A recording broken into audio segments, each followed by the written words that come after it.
नमस्कार साथियों, आज मैं आप लोगों को एडवांसेस के बारे में बताऊंगा। एडवांसेस जो रेलवे कर्मचारियों को मिलते हैं उनके बारे में बताऊंगा मैं। पहले 6 पीसी में बहुत सारे एडवांसेस मिलते थे, लेकिन 7 पीसी में वो सारे एडवांसेस ख़त्म कर दिए गए हैं। मतलब सिर्फ 2 ही एडवांसेस आपके बचे हैं, एक कंप्यूटर एडवांस और दूसरा हाउस बिल्डिंग एडवांस। ठीक है, उसके अलावा जो मोटरसाइकिल एडवांस मिलता था, स्कूटर एडवांस मिलता था, मोपेड एडवांस मिलता था, और जो है आपका फेस्टिवल एडवांस मिलता था, ये सारे एडवांसेस ख़त्म कर दिए गए। बाइसिकल एडवांस, गर्म कपड़े के एडवांस, सारे एडवांसेस ख़त्म कर दिए गए हैं। ठीक है, क्योंकि इसके लिए आपके बहुत सारे ऑप्शन हैं। पे कमीशन में ही बोला गया, बहुत सारे ऑप्शन हैं, इनकी ज़रूरत नहीं है। और रेलवे कर्मचारी जो है और दूसरे माध्यम से भी ये सारी चीज़ें ले लेता है, इसलिए इस ख़त्म कर दिए गए हैं। अब आपके पास जो मुख्य रूप से बचा है वो personal computer advance. Personal computer advance को इसको मतलब एकदम सिंपल कर दिया है। पहले था कि इतनी बेसिक रहेगी तो इतना मिलेगा, इतनी बेसिक रहेगी तो इतना मिलेगा।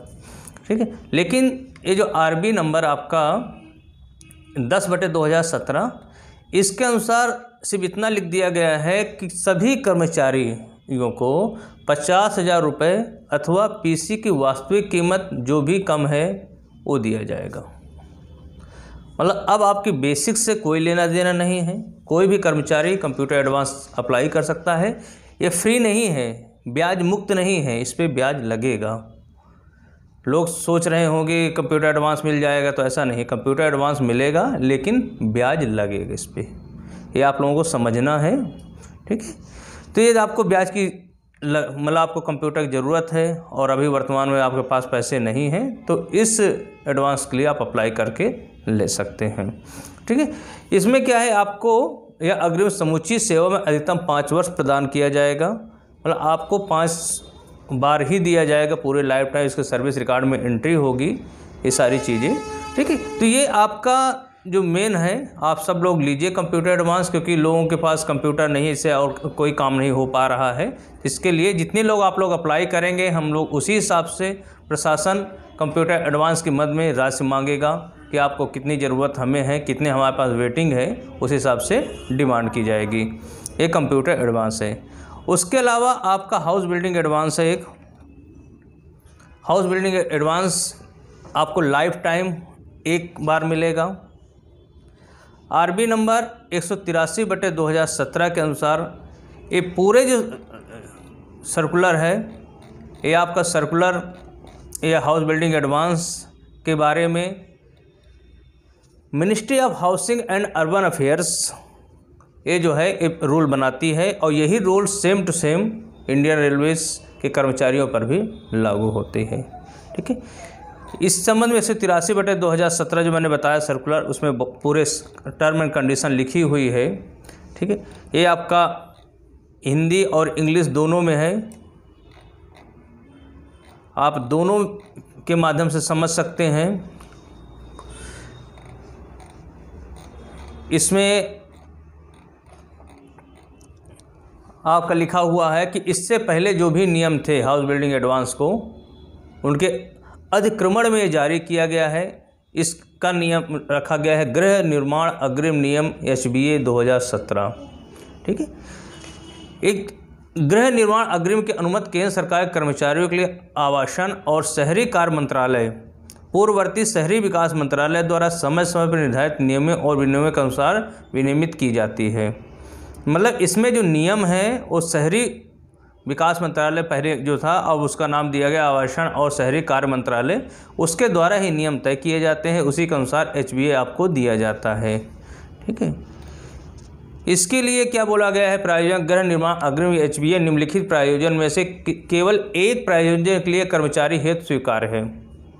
कर्मचारी या कर्मचारी की पत्नी पति के संयुक्त रूप से या व्यक्तिगत रूप से स्वामित्व वाले प्लाट पर नए मकान का निर्माण करना है, प्लाट खरीदना और उस पर मकान का निर्माण करना, सरकारी योजनाओं के तहत प्लाट खरीदना, उस प्लाट पर मकान फ्लैट का निर्माण करना, या सहकारी ग्रुप हाउसिंग सोसाइटी सदस्यों के माध्यम से मकान खरीदना, दिल्ली, बेंगलोर, यूपी, लखनऊ आदि के स्व वित्त पोषित योजनाओं के तहत मकान खरीदना और निर्माण करना, आवास बोर्डों, विकास प्राधिकरणों और अन्य संबंधित या अर्ध सरकारी निकायों और निजी पक्षकारों अर्थात पंजीकृत बिल्डरों, आर्किटेक्ट, हाउस बिल्डिंग सोसाइटी आज के नियमित गृह फ्लैट की सीधी खरीद, लेकिन निजी व्यक्तियों से नहीं। यहाँ ये समझना है कि जो भी ये सब चीज़ें आप खरीद रहे हैं किसी निजी व्यक्ति से खरीद रहे हैं तो आप नहीं खरीद सकते हैं या आपके लिए HBA नहीं मिलेगा। ठीक है। कर्मचारी और कर्मचारी संयुक्त रूप से पति या पत्नी के स्वामित्वाधीन मौजूदा गृह आवास परिसर विस्तार, मौजूदा संरचना की कुल लागत, भूमि की लागत छोड़कर प्रस्तावित संवर्धन इन नियमों के तहत निर्धारित लागत सीमा से अधिक नहीं होनी चाहिए। कतिपय शर्तों के अधीन किसी सरकार अथवा हड़कों अथवा निजी स्रोतों से लिए गए ऋण अथवा अग्रिम चुनौती चाहे निर्माण कार्य शुरू हो गया हो। वर्तमान कर्मचारी जिन्हें बैंकों अथवा अन्य वित्तीय संस्थाओं से गृह निर्माण लिया उनको वर्तमान शर्तों पूरा दे दी अनेक अनुमति है। भले यदि कहीं उसने ले लिया है तब भी जो है इसको पूरा करके उसको ले सकता है। किसी रिहायशी कॉलोनी, दुकान, सह रिहायशी प्लाट के लिए निर्धारित प्लाट पर भवन के रिहायशी मकान निर्माण के निर्धारित लागत सीमा से में हो। ठीक है। देखिए सभी जगह लिखा है निर्धारित लागत सीमा, निर्धारित लागत सीमा, निर्धारित लागत सीमा। ये आखिर निर्धारित लागत सीमा होती क्या है? ठीक है, उसके लिए हम अभी पढ़ेंगे, लेकिन पात्रता कौन है? सही स्थायी कर्मचारी। देखिए हमें और चीज़ें पढ़ने की ज़रूरत नहीं है, हमें सिर्फ इतना समझना है कि जो रेलवे के स्थायी कर्मचारी हैं वो ले सकते हैं। ठीक, लेकिन उनको मिलेगा कितना वो चुकता कर देते हैं, ये उनकी जो है सेटलमेंट के ड्यूज और कितनी सेवा बची है उसको ध्यान में रखते हुए दिया जाएगा। आपकी मान लीजिए 10 साल ही रिटायरमेंट की सर्विस बची है तो आप कितना पैसा रेलवे को चुका सकते हैं, कितनी आप कटौती करवा सकते हैं, उन सब सारी शर्तों को देखते हुए ही आपको ये HBA मिलेगा। जब आप बैंक से, प्राइवेट बैंक से लोन लेते हैं तब भी यही कंडीशन रहती है कि आप कितना आपको पैसा कटता है, कितना आपको ग्रॉस मिलती है, कितना नेट मिलता है, कहीं लोन आपका चल तो नहीं रहा, वो सारी शर्तें देखती है। जस्ट लाइक ये भी वैसे ही शर्त देखी जाती है कि आप ऐसा तो नहीं है कि आपका पूरा पैसा जब लोन में चला जाएगा आपके लिए खाने कुछ नहीं बचेगा। वो सारी कंडीशन जो है ध्यान में देखते हुए ये सारी चीज़ें दी जाती हैं। लागत की अधिकतम सीमा, निर्मित किए जाने वाले या खरीदे जाने वाले मकान की लागत, भूखंड की लागत के सिवा जो आपका प्लॉट या ज़मीन है उसके अलावा अधिकतम 1 करोड़ रुपए के अधिक कर्मचारी के मूल वेतन के 139 गुना से अधिक नहीं होनी चाहिए। मान लीजिए आपकी बेसिक 50,000 है तो 50 का 139 गुना या 1 करोड़ जो भी कम है वो आपके मकान की लागत होनी चाहिए, तभी HBA मिलेगा। ठीक है। लेकिन कहीं कहीं ऐसा लगता है कि आपका जो 1 करोड़ रुपए से ज़्यादा आपके हो रहे हैं और आपके 139 गुना जो 1 करोड़ 20 लाख 25 लाख हो रही है और आपको लेना भी है HBA, लेकिन 1 करोड़ की सीमा दी गई है कि 1 करोड़ से ज़्यादा होगा तो हम HBA नहीं देंगे, तो उस कंडीशन विभागाध्यक्ष ऐसे करते हैं तो वो आपको 25% एक्स्ट्रा जो है छूट दे देते हैं कि 1 करोड़ 25 लाख जो है मैक्सिमम जा सकते हैं आप। लेकिन ये सारे सब चीज़ें इसलिए की गई हैं ताकि कर्मचारी फालतू में या ऐसी मतलब जो है पैसा अपना बर्बाद ना करें, उसके लिए टर्म कंडीशन लगाई जाती हैं। ठीक। अब मान लीजिए कोई ऐसी जगह है जहाँ की कर्मचारी को 1 करोड़ 25 लाख 30 लाख में ही वो मकान मिलेगा, उसका दोबारा चली गई वो स्कीम तो उसको फ़ायदा नहीं मिल पाएगा। तो उस कंडीशन में ये अपने विभागाध्यक्ष से अनुरोध कर सकते हैं कि सर एक जो है आवास या स्कीम जो निकली हुई है हमारे लिए बहुत महत्वपूर्ण है और इस स्कीम के तहत मुझे 1 करोड़ 25 लाख इसकी लागत पड़ रही है, आप मुझे जो है HBA की अनुमति प्रदान करें, तो वो प्रदान कर देते हैं। लेकिन उसमें भी शर्त है कि मैक्सिमम 25% ही। ठीक है। अग्रिम धनराशि सरकारी कर्मचारियों को संपूर्ण सेवा काल में केवल एक अग्रिम की स्वीकृति दी जाएगी। अग्रिम की अधिकतम राशि निम्नवत होगी। ठीक है। जो अग्रिम दिया जाएगा, एक्चुअली हम अग्रिम बोलते हैं लेकिन ये होता लोन ही है एक तरह से। ठीक है। ब्याज लगता है इस पर भी, समय समय पे जो शहरी विकास मंत्रालय है उसको जारी करते हैं। ठीक है। इसमें क्या है कि आपका जो वेतन है उसका 34 गुना और अधिकतम 25 लाख रुपए मकान या फ्लैट की लागत चुकौती के अनुसार जो है मिल सकता है। आपका 50,000 है तो 50 का 34 गुना, या अधिकतम हो सकता है आपका 1 लाख रुपए बेसिक है, उसका 34 गुना 34 लाख होगा, लेकिन वो मैक्सिमम आपको 25 लाख रुपए ही मिलेगा। ठीक है। मौजूदा आवास के विस्तार के लिए ये सारे नियम जो भी हैं ये समय समय पे बदल जाते हैं। हो सकता है कि अगला जो आपका पे कमीशन है उसमें 50 लाख हो जाए। ये नियम अलग अलग हैं सब चीज़ के लिए, इसलिए अभी वर्तमान के जो नियम हैं उस पर हम चर्चा करेंगे। मौजूदा आवास के विस्तार के लिए गृह निर्माण अग्रिम की राशि 34 महीने के मूल वेतन तक सीमित होगी, जिसके अधिकतम सीमा केवल 10 लाख रुपये अथवा विस्तार की लागत चुकौती सीमा के अनुसार धनराशि जो भी होगा। यदि आपके पास पहले से मकान बना हुआ है और उसको आप और आगे बढ़ाना चाहते हैं और ज़्यादा उसमें विस्तार करना चाहते हैं तो मूल वेतन का 34 महीने के मूल वेतन या 10 लाख रुपए, 10 लाख रुपए अधिकतम है, उससे ज़्यादा आपको नहीं मिलेगा।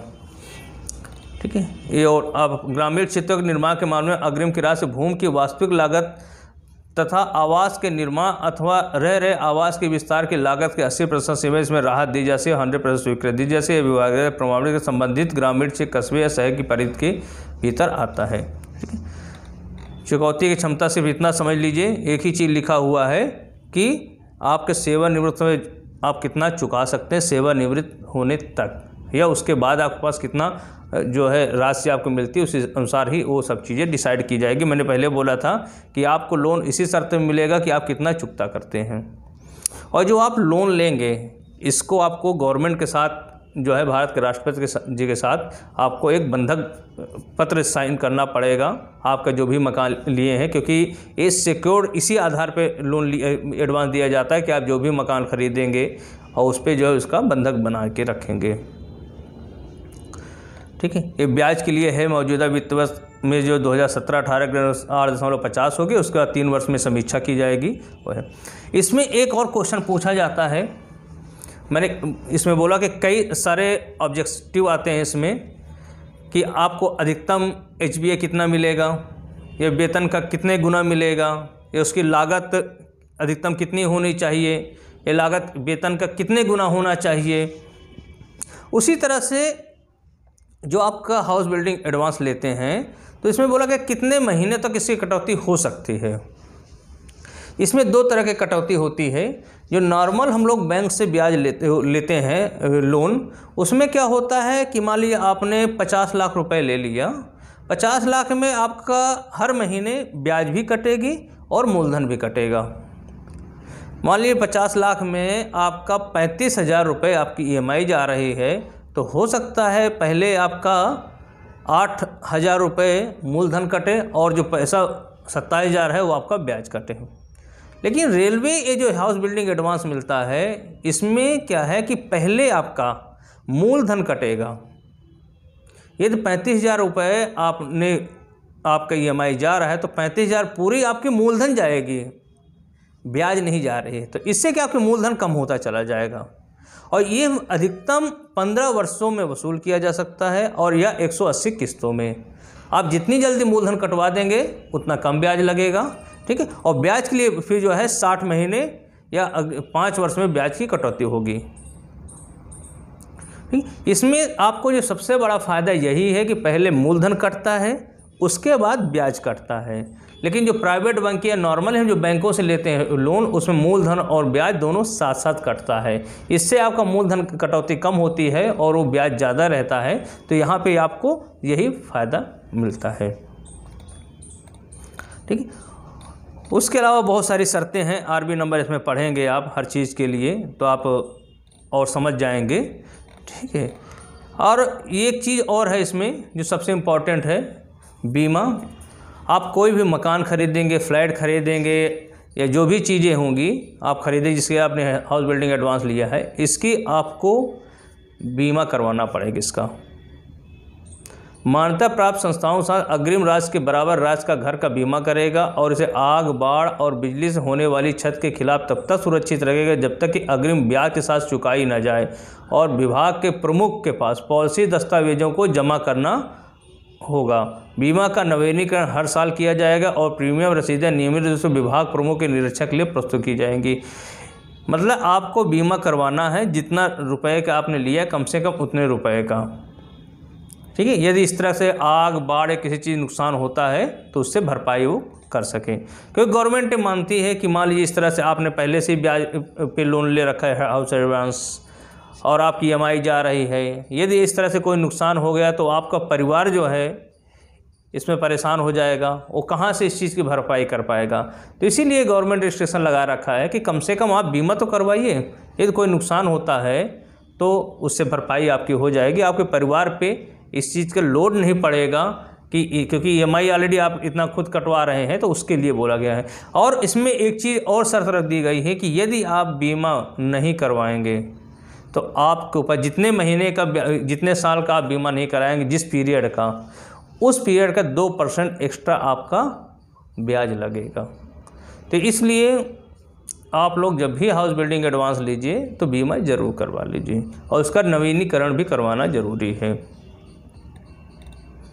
ठीक है। उसके अलावा सारी शर्तें अलग अलग पे, इससे और अधिक जानकारी आपको चाहिए तो ये रेलवे बोर्ड की वेबसाइट है जो मैंने आपको पहले बताया, उसके अंदर वित्त फाइनेंस डायरेक्टर है, डायरेक्टरेट है, फाइनेंस डायरेक्टरेट के अंदर EFE स्पेशल सर्कुलर के नाम से एक पेज बना हुआ है जिसमें इस तरह सर्कुलर्स अपलोड किए जाते हैं। उस सर्कुलर्स में आपके जो पेज है उसमें आपके क्या कहते हैं हाउस बिल्डिंग एडवांस से संबंधित पूरे सर्कुलर अपलोडेड हैं। ठीक है। 183/2017, 55/2018, 101/2018, 122/2018, इस तरह बहुत सारे सर्कुलर्स हैं। आप इनको पढ़िए और इनका अध्ययन करिए। इसके अलावा भी कोई आपको लगता है कि आपको और जानकारी चाहिए, आपको नहीं समझ में आता है, तो आप मेरे YouTube चैनल पे कमेंट्स कर दीजिए। ठीक है। मैं आपको उस सारी चीज़ों की कोशिश करूँगा कि आपके जो भी हैं समस्याएं आपको सॉल्व हो सके और आप लोग भी हाउस बिल्डिंग एडवांस और कंप्यूटर एडवांस के लिए अप्लाई करिए ये सारी चीज़ें। लेकिन ये सब सोच समझ के हर चीज़ के लिए, क्योंकि आपको क्या करना है, क्या नियम है, क्या हर चीज़ आपको एक बार आप खुद अध्ययन कर लीजिए, क्योंकि किसी भी चीज़ करने के लिए, कोई भी आगे प्रक्रिया अपनाने के लिए एक बार आपको खुद अध्ययन करना है। मैं तो एक आपको सलाह देता हूँ, एक नियम बताता हूँ कि आपको ये नियम यहाँ पर है, ये आपको ये सुविधाएं दी जाती हैं, आप इन सुविधाओं का लाभ लीजिए। ठीक है। लेकिन लाभ लेने के लिए, अप्लाई करने के लिए आप थोड़ा सा आपको खुद अध्ययन करना पड़ेगा। मेरे हिसाब से एडवांसेस के बारे में मात्र 2 ही एडवांसेस हैं मुख्य रूप से, ये आपको मैंने पढ़ा दिया है और आप लोगों को समझ में आ गया होगा। ठीक है। अब जो भी हो आप मुझे कमेंट्स करके बता दीजिएगा, मैं आपको तुरंत जो है इसका उत्तर दे दूँगा। धन्यवाद।